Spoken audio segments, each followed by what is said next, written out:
You ask Tiger to solve. This deals with linear equations with one unknown. The final result is w equals 8. Let's solve it step by step. Group all constants on the right side of the equation. Subtract 19 from both sides. Group like terms. Simplify the arithmetic.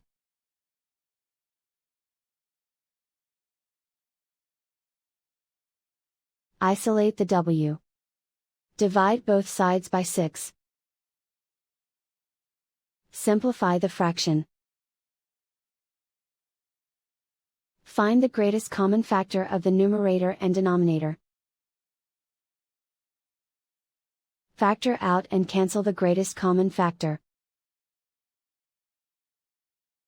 And so the final result is w equals 8.